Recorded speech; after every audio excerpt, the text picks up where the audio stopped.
Believe me, that's a real video.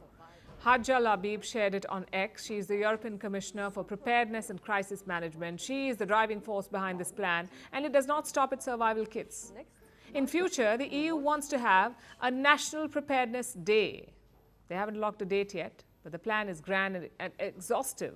Preparedness will become a part of the school curriculum. Europe feels it's an absolute must. Although most people would consider these measures extreme. They're asking 450 million people to keep emergency kits at home with stockpiles of canned food and toilet paper. Is Europe really heading into a war, or is this just fear-mongering?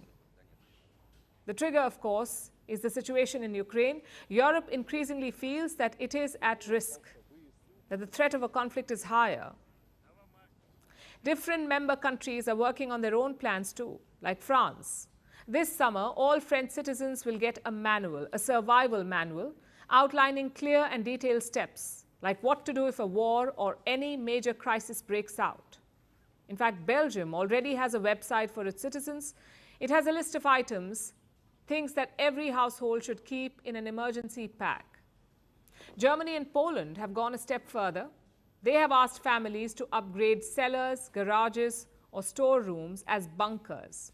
Homes in Poland are already doing this. One EU leader compared this to accident insurance. Listen to what they said.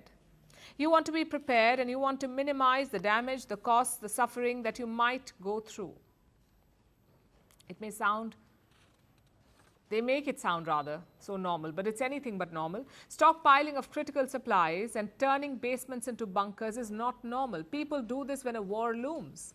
Governments are supposed to protect their people to keep them safe from harm. Instead, the EU is handing out an instruction manual with doomsday predictions, telling Europeans how to survive on their own for 72 hours when crisis hits. This is not insurance. This is leaving people to fend for themselves. The fact is, Europe's security landscape has changed. For decades, the bloc relied on American protection, but now that guarantee is fading. US President Donald Trump has issued repeated warnings. He does not want to pay for Europe's security, and Brussels was not prepared for this. Without the United States, Europe lacks a credible deterrent. The only solution is to raise defense spending well beyond 2% of their GDP. That is what NATO prescribes for its members. 2% of the GDP should be spent on defense. A lot of members don't meet this figure, but now they're pulling up their socks. Sweden, for example, it wants to raise defense spending significantly to as high as 3.5% of its GDP. This is a welcome step, but it must be taken by the whole bloc. Europe needs stronger defenses, not safety manuals. Greeting you with aloha and namaste.